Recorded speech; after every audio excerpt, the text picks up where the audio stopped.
कई झूठे इकट्ठे हो तो सच्चा टूट जाता है।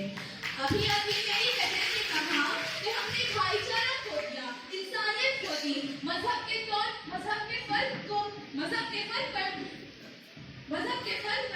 मजहब को। तो मैं आपको बता दूं कि 4 जून 2020 में साइक्लोन से वक्त खूब तबाही हुई, खूब जानी व माली नुकसान हुआ। आपने भी देखा है वो मंजर। लोगों ने जात-पात के फर्क को बाला-ए-ताज रखकर इंसानियत का भरपूर मुजाहिरा किया। इंसानियत खत्म नहीं हुई मेरी बहन, इंसानियत आज भी जिंदा है। क्यों? सही कह रही हूँ ना? आप इस हकीकत को कैसे छुटा सकती है कि हिंदुस्तान एक ऐसा मुल्क है जहाँ मुख्तलिफ मज़ाहिब के लोग इत्तेहाद के साथ रहते हैं। इत्तेहाद का ये एहसास हर गुज़रते दिन के साथ मजबूत होता जा रहा है। फिर वो इत्तेहाद ज़ाहिरी हो या बातिनी, हमें रहना तो इसी मुल्क में ही है ना। मेरी मुखालिफिन ये भी कह रही है कि पेट्रोल की कीमत बढ़ गई, तो मैं आपको बता दूं कि जिसने गाड़ी खरीदी है वो पेट्रोल भी खरीदेगा, जिसने गाड़ी खरीदी है वो पेट्रोल भी खरीदेगा। अजी साहब, हिंदुस्तान का ये नौजवान है, यही तो मुल्क की तकदीर बदलेगा। मेरी मुखालिफिन ये भी कह रही है कि मुल्क में बेरोजगारी आम है, तो हाल ही में एक रिपोर्ट के मुताबिक मुल्क में बेरोजगारी की शरह 8.00% थी, वो आज 2021 में 5.98% तक कम हुई है। फिर भी आप कह रही है कि मुल्क में बेरोजगारी आम है। मेरी मुखालिफिन ये भी कह रही है कि मुल्क की मईशत अंदर ही अंदर खोखली होती जा रही है। तो क्या आप ये बात नहीं चाहती कि हमारे मुल्क का शुमार दुनिया की 10 उभरती की मईशी ताकतों में हो रहा है? आज हम ये फख्र से कह सकते हैं कि हमारा मुल्क चीन और अमेरिका जैसे ममालिक के शाना बशाना खड़ा है। पत्थर नहीं पहाड़ सा हौसला है, पत्थर नहीं पहाड़ सा हौसला है, मुश्किलों की हथौड़ी जिसे तोड़ नहीं सकती। हम हिंदुस्तानी कश्ती नहीं वो जहाज है, हम हिंदुस्तानी कश्ती नहीं वो जहाज है, आंधियां जिनका रुख मोड़ नहीं सकती। लिहाजा मैं अब भी अपनी बात पर मजबूती से डटी हूँ कि हमने पाया, बहुत कुछ पाया है। रोज़नी इमरान।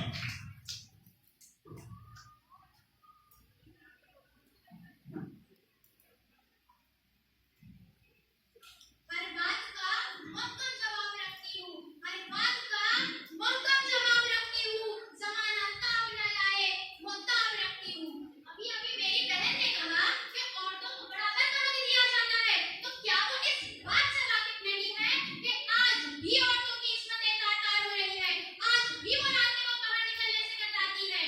2002 बिल्किस बानो केस, जिसके 11 साथियों और उसके कुंबे के 7 अफराद के कातिलों को महज रिहा ही नहीं किया गया, बल्कि गुलपोशी और मिठाइयां खिलाकर इस्तकबाल भी किया गया। 15 जून 2004 इसका जमा केस और 2012 निर्भया हत्याकांड। ये औरतों को बराबर हक दिलाते हैं कि जुल्म को बर्बरियत करने का नाम नहीं तो और क्या है। अभी अभी मेरी बहन ने ये भी कहा कि हमारे मुल्क में रोजगार के मौके आगे बढ़ रहे हैं, तो मैं आपको ये बता दूं कि 17 सितंबर 2020 को बेरोजगारी और निजी खाली के खिलाफ एहतजाज किए गए। जहाँ बजा बेरोजगारी के खिलाफ एहतजाज किए जा रहे हैं, मोर्चे निकाले जा रहे हैं, तो क्या आप इन बातों को झुठला सकती है? हमारा मुल्क न्यूक्लियर और एटमी ताकतों का मुल्क बन गया है। क्यों रोकएगी भूल गई मेरी बहन कि हिंदुस्तानी फौज को मजबूत बनाने के लिए नहीं की गई थी, बल्कि किसी अपने को मजीद अमीर बनाने के लिए की गई थी। आप शहीद टेक्नोलॉजी की बात कर रही है। हाल ही में ये मकान यहाँ सैलाब के आने से जो तबाही हुई थी, वो दिल दहलाने वाले मनाजिर क्या भूल गए? आज भी रोंगटे खड़े कर देते हैं। इसके अलावा ब्रिटिश के जमाने में बने हुए पुल के टूट जाने से कई लोग जाकर खो गए। नई तामीरात तो हो नहीं रही, फिर कहाँ गई आपकी जदीद टेक्नोलॉजी?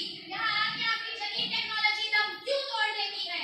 हमारा मुल्क इंसानियत के मामले में आगे बढ़ गया है, तो मैं आपको यह बता दूं कि न्यू इंडियन एक्सप्रेस रिपोर्ट के मुताबिक 1947 में 20 करोड़ लोग प्रति आपदा से नीचे जिंदगी बसर कर रहे थे।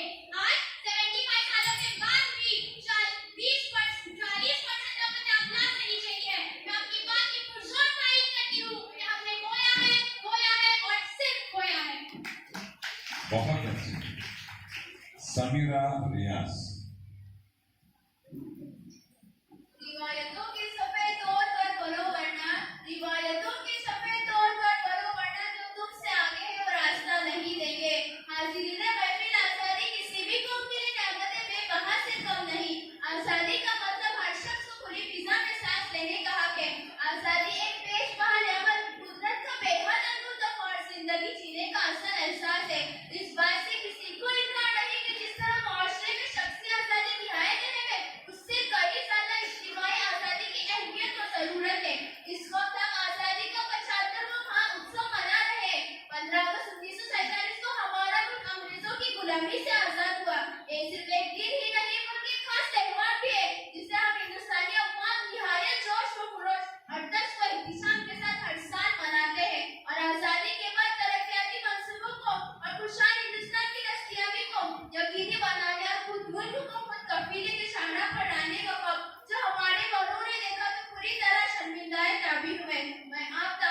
दूध की पैदावार में नुमाया खिदमत अंजाम दी। 1991 में सुनहरे इनकलाब की मुहिम चलाई गई, जिसके तहत फल और तरकारियों की काश्त में बेहतरी लाने के लिए मुख्तलिफ तरीके इख्तियार किए गए, जिसका नतीजा ये निकला कि मुल्क न सिर्फ खुद कफील हो गया बल्कि दूसरे मुल्कों में अपनी अशिया एक्सपोर्ट करने के काबिल भी बन गया। ये वो तरक्की के सुनहरे दौर है जो हमें आजादी के बाद 40 सालों में बड़े आसानी के साथ फराहम हो सके। Thank you. Laiva Shahbaz.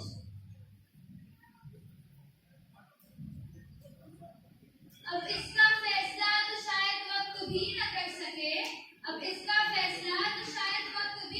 सके कि सच कौन बोलता है और अदाकार कौन है। आइए हम लोग अपने अंदर उस हिंदुस्तान को तलाश करने की कोशिश करते हैं जिसकी तरक्कियात के सुनहरे ख्वाबों का किस्सा अब भी हमारे काबिलों ने बड़े ही जोश और जज्बे के साथ पेश किया। आइए हम उस हिंदुस्तान को तलाश करने की कोशिश करते हैं जिसका ख्वाब तहरीक आजादी में शामिल मुजाहिदों ने देखा था। यकीनन कहने को तो हमें आजादी मिल ही गई, लेकिन जरा गौर कीजिए, सोचिए, क्या हम आजाद हैं? क्या आज इस मुल्क में कानून का राज कायम हो गया?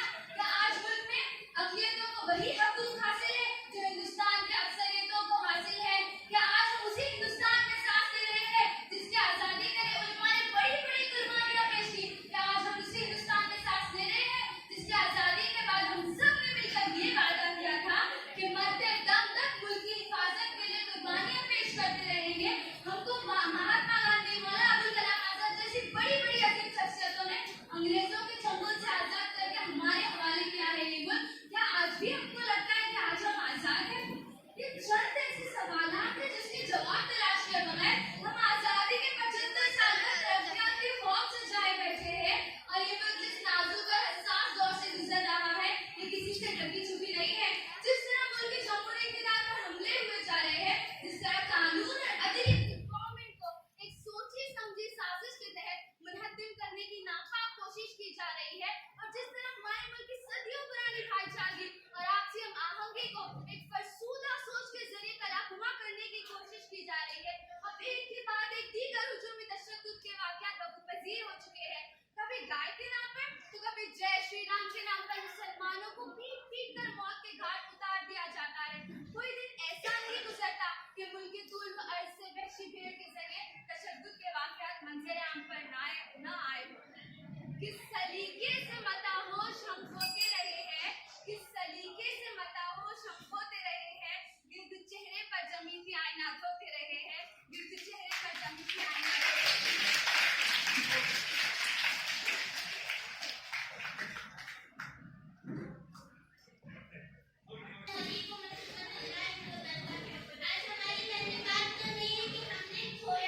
हमने क्या खोया? आप हमें बता सकती हैं? आप हमें बता नहीं, लेकिन इसमें हर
ये रिवाया को हमार कर चुके हैं। मेरी बहन कहते हैं कि हमने बहुत कुछ पाया।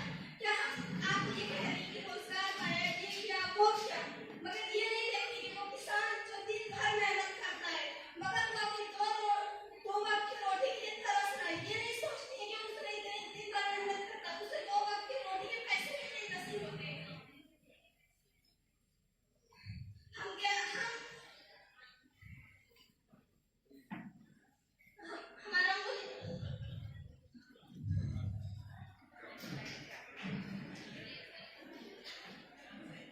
हम आदि हो चुके हैं, आदि हो चुके हैं। हम झूठी बातों पर झूठी बातों पर हम झूठी बातों पर गौर कर चुके हैं, गौर कर रहे हैं, गौर कर रहे हैं। आजकल कितना परस्ती आम हो चुके हैं। हम शक्ति बातों के आदी हो चुके हैं। हम शक्ति बातों को पूजने लगे। हम खुद पर भरोसा छोड़कर दूसरे लोगों पर भरोसा कर रहे हैं। ये कहते हैं कि हिंदू मुस्लिम सिख ईसाई सब भाई भाई, मगर तब क्यों ऐसा होता है कि हिंदू और मुसलमान के बीच झगड़े फसाद होते हैं? क्यों ऐसा होता है कि हम सब झगड़े फसाद में लग जाते हैं? ये झगड़े फसाद हमारे मुल्क को बर्बाद करने में लगे। ये कहते हैं कि आबादी हमारे लिए जरूरी है, मगर आबादी की वजह से हम बेरोजगार हो रहे हैं। बेरोजगारी हमें महसूस हो रही है। हमारी बहन कहती है कि डॉक्टर आए, इतने पढ़े, मगर आज भी लोग बीमारी की वजह से उन्हें मौत मिल रही है। क्यों ऐसा हो रहा है? नर्सेज पढ़े, मगर बेरोजगारी भी आज बढ़ रही है ना। ऐसा तालीम मिली, मगर फिर भी आज हम जहालत की सोच रखते हैं। क्या फायदा ऐसी तालीम का जब हम जहालत की सोच रखते हैं? बहुत खूब बेटा, बहुत खूब। सालिहा सालिहा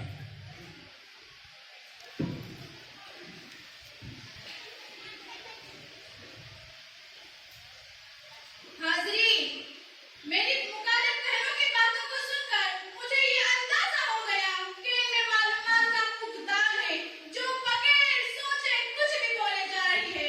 खासकर मेरी बहन आमिना, जो बार-बार कह रही है कि हमने बहुत कुछ खोया है। इसने ये तक कह दिया कि हमने अमन और आश्ती को खोया है। अगर हम अमन और आश्ती को खोते तो आज इस कैंपस के पुरसुकून माहौल में अपने ख्यालात का इजहार कर सकते थे? नहीं, बिल्कुल नहीं। बस इतना ही नहीं, बल्कि मेरी बहन आमिना ने ये तक कह दिया कि हमने मजहबी रवादारी और इंसानियत को खोया है। हालांकि ये सब गलत है। मेरी बहनों का अलमिया ये है कि सच्चाई सामने आते ही मेरी बहनें आंखें बंद कर देती है। ऐसी सूरत में आप ही बताइए कि हमने क्या क्या पाया। जनाबे जज, मैं आपसे पूछती हूँ, क्या हम टेक्नोलॉजी की दुनिया में आगे नहीं है? बिल्कुल है। फिर भी ये आमिना शोर मचा रही है कि हम टेक्नोलॉजी की दुनिया में बहुत पीछे हैं।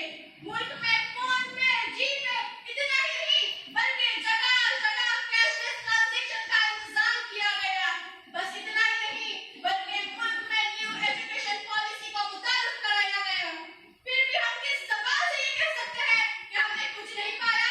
बल्कि मैं इस बात को बार-बार दोहराती हूँ कि हमने बहुत कुछ पाया है। हाज़रीन, मुल्क की तरक्की के लिए, अवाम की भलाई के लिए, तरक्की के मीनारों को छूने के लिए हुकूमत ने हमेशा कदम आगे बढ़ाया। कोकट रेलवे को ही लीजिए, जिसके सबब हमारे इलाके में इतनी तरक्की नजर आ रही है, जिसने तरक्की में चार चांद लगा दिए। बस इतना ही नहीं, अभी हमारे लिए हाईवे की तामीर की गई, जो तरक्की का पुख्ता सबूत है। फिर भी ये शिकवा, ये शिकायत कि हमने क्या पाया? ऐसी बातें तो सिर्फ वो लोग करते हैं जो चेहरे बदलने के आदी होते हैं। इसीलिए जो गलत है वो चेहरे बदलते रहते हैं, जो गलत है वो चेहरे बदलते रहते हैं, जैसे दरवाजे के पर्दे बदलते रहते हैं। नाम बदनाम है क्रिकेट का हर तरफ, लेकिन चाहे इंसान भी कितने बदलते रहते हैं। बहुत खूब, बहुत खूब। सालिहा बहुत खूब। आमिना हसना।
बहुत खूब। अस्सलामुअलैकुम वरहमतुल्लाहि वबरकातुहू।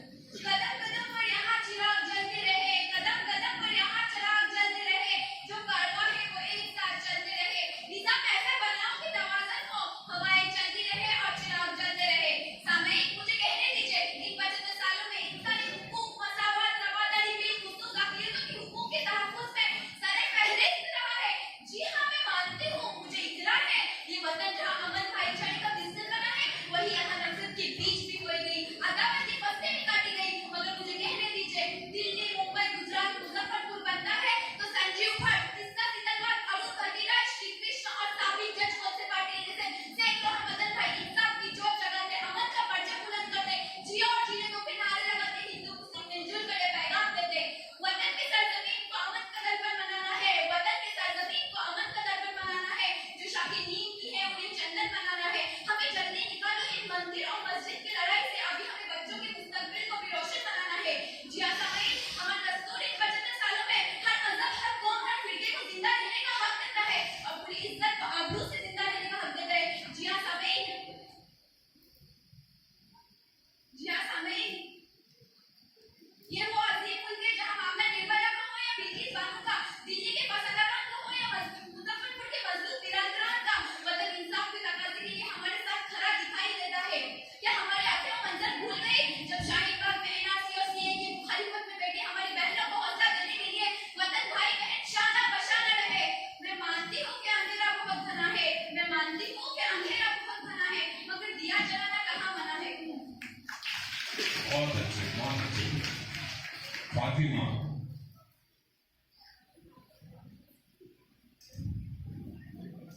जिस देश के कूचे कूचे में इफ्लास आवारा फिरता हो, सामईन, जिस देश के कूचे कूचे में इफ्लास आवारा फिरता हो, जो धरती खूब उगलती हो, जहाँ दुख फलक से गिरता हो, जहाँ भूखे नंगे बच्चे भी आहों पर पाले जाते हो, जहाँ सच्चाई के मुजरिमों को जिंदानों में डाला जाता हो, जहाँ मजलूमों के खून से महल अपने धोए जाते हो, उस देश की धरती बरसों से ये दुख अपने जिगर पर सहती है और अपने देश के लोगों को आजादी का अमृत महोत्सव बन सामईन, आजादी के 75 सालों में भेदभाव और फसादात ने न सिर्फ जमहूरी हिंदुस्तान के माथे पर बदनाम दाग लगाया, बल्कि गंगा के तकद्दुस को मलियामित किया, न सिर्फ ताजमहल के हुस्न को दागदार किया, बल्कि हिमालय के पहाड़, हिमालय के गुरूर को सरदूर किया।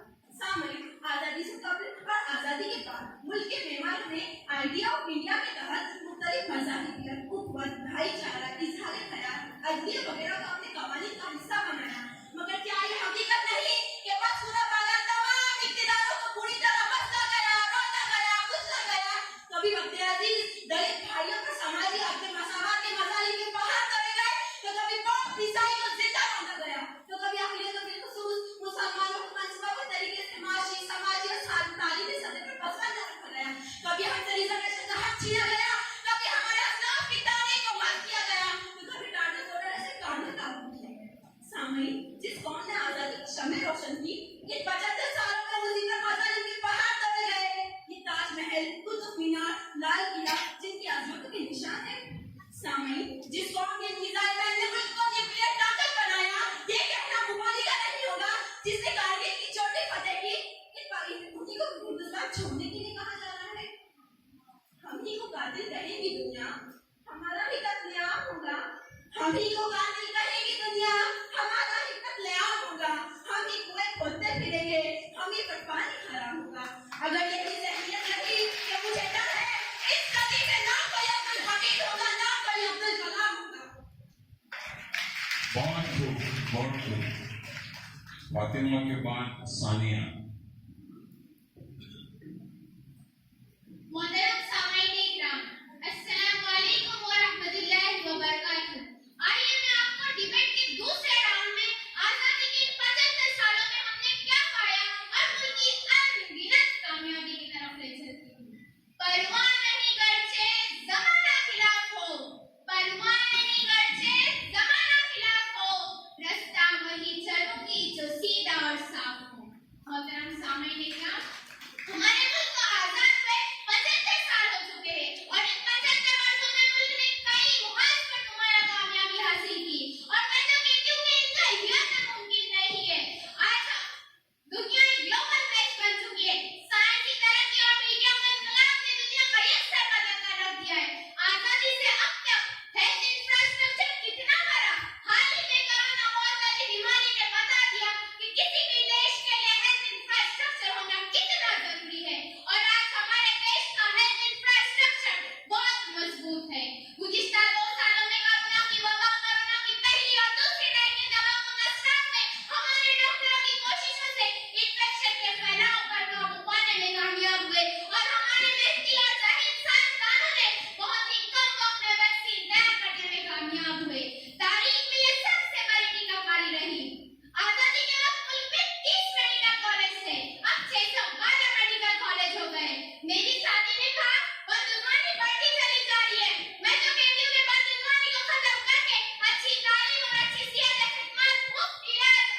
आना।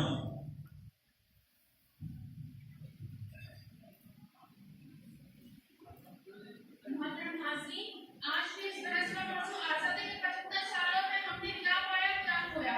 मगर मेरे सहेली ने जो कलामी पेश की है, इसने हेमलेट की याद ताज़ा कर दी। या फिर हो सकता है कि ये एकता कपूर की किसी फैमिली ड्रामे की बड़ी शायरी हो। माफ कीजिए, मगर मैं बात पूरी जिम्मेदारी और संजीदगी से कह रही हूँ कि आज सारी दुनिया जानती है कि हमारा मुल्क दुनिया की 5 सबसे बड़ी मैशत है। मोहतरमा कह रही है, हुक्मरान मुल्क को गरीबी और इफलास से आज़ादी नहीं दिला सकते। मैं बात मानती हूँ कि आज के कुछ फ्रिंज एलिमेंट्स हैं जो गैर सामाजिक सरगर्मियों में मुलविस है, मगर इससे हमारी तरक्की की रफ्तार कम नहीं हुई। इन्होंने किसानों में खुदकुशी का मामला उठाया, गोया कि भारत या हुकूमत किसानों से कह रही हो, जनाब आप खुदकुशी कीजिए।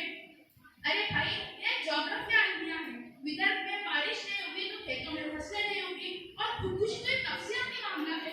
सुशांत सिंह राजपूत, दिव्या खान, जिया भारती ने भी खुदकुशी की, तो फिर अब आप क्या करेंगी? सबसे पहले तो मैं आपसे ये पूछना चाहूंगी कि खोकर में आपने कितने किसानों ने खुदकुशी की है? इन्होंने कहा कि जीएसटी के जरिए अवाम को लूटा जा रहा है, तो मैं आपको बता दूं कि पहले जो टैक्स आयात किया जाता था उसका ज्यादा से ज्यादा फायदा हुकूमत को मिलता था, लेकिन आज जो जीएसटी है उसका ज्यादा से ज्यादा फायदा अवाम को दिया जा रहा है। उसके जरिए अवाम की बुनियादी जरूरतों को पूरा किया जा रहा है, रोटी कपड़ा मकान मुफ्त किया जा रहा है। अभी अभी बात रही पानी की, तो इन्होंने कहा कि देहातों में पीने के लिए साफ पानी नहीं है। ये कितना बड़ा झूठ है। अगर देहातों में पीने के लिए साफ पानी नहीं है तो क्या पी रहे हैं आजकल? आगे हया आजादी के 75 सालों में हम कहां से कहां आ गए? कभी अपने दादाजी से पूछिए तो वो बताएंगे, बेटा हम हमारी शादी के 12 बैलगाड़ी में ले गए थे और आज हम कहां से कहां आ गए हैं। आज एसी का सफर तो कल मेट्रो ट्रेन का सफर। पता नहीं इन सावन के अंकों को भी क्यों नजर नहीं आता। कुछ नजर नहीं आता, आंख लगती है नाज़े। कुछ नजर नहीं आता, आंख लगती है नाज़े। गर नहीं अपनी हजरत आप भी लगा देखिए, कहीं आपकी भी तो आंख नहीं लग गई। बहुत रुकया या अनामना रुकया। हाज़रीन मजलिस, गया दौर सरमाया दारी गया, गया दौर सरमाया दारी गया, तमाशा दिखा के मनाली गया। सामने गया, मेरी प्यारी सहेलियां यहाँ पर आई, उन्होंने बात की, मैशत की, आजादी की, दस्तूर की और न जाने क्या क्या। लेकिन मुझे उनकी बातों से कोई इख्तिलाफ नहीं, क्योंकि उनकी अंडा नहीं देगी तो क्या एटम बम देगी। मेरी प्यारी सहेली ने कहा कि हमने दुनिया का सबसे बड़ा दस्तूर पाया, तो हाँ हमने पाया दस्तूर, मगर सिर्फ ज़बान से बोलने के लिए और हमारी लाइब्रेरी की शान और शौकत बढ़ाने के लिए। आप ही बताएं, आगे दस्तूर में दिए गए इंसाफ मसला जैसे हुक्म में से कोई हक है जो हमें दिया जा रहा है। जब मैं अपनी अदालत में इंसाफ पर नजर डालती हूँ तो मुझे दिल से इस बातों की रूह का ख्याल आता है, क्या मेरी बहनें नहीं जानती उनकी इस्मत को पामाल करने वाले उनकी 3 साल पहले के कातिलों को 15 अगस्त आजादी के 75वें साल में से रिहा कर दिया गया और हमसे कहा गया तुम जोर शोर से अमृत महोत्सव मनाओ, आजादी के नारे लगाओ और इन नारों से हमें बहकाओ। बात करती है मसावात की, तो क्या वो भूल गई एनआरसी और सीएए जैसे कवानीन के तहत हमें हिंदुस्तानी होने के बावजूद ये साबित करना पड़ रहा है कि हम हिंदुस्तानी हैं, कोई दहशतगर्द या पाकिस्तानी नहीं। तो क्या यही मसावत और यही इंसाफ पाया हमने? उन्होंने सवाल किया किसानों के मुताबिक, तो मैं बल्कि आप सबको बताना चाहूंगी कि महाराष्ट्र में इस साल 1400 से ज्यादा, गुज़िश्ता साल 1800 से ज्यादा और पूरे मुल्क में तकरीबन 11,000 सामने करा 11,000 किसानों ने खुदकुशी की। और ये कोई नफ्सियाती मामला नहीं है, बल्कि इन सब की बुनियादी वजह पर महंगाई और उनके अनाज की मुनासिब में बदनामी न थी। मैं उनसे सवाल करना चाहूंगी कि आखिर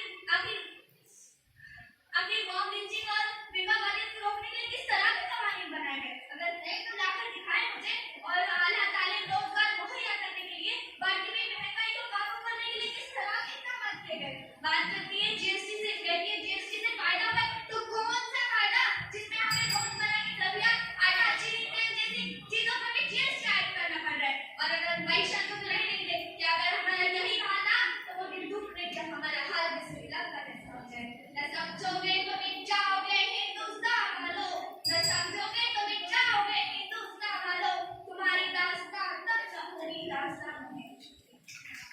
इसी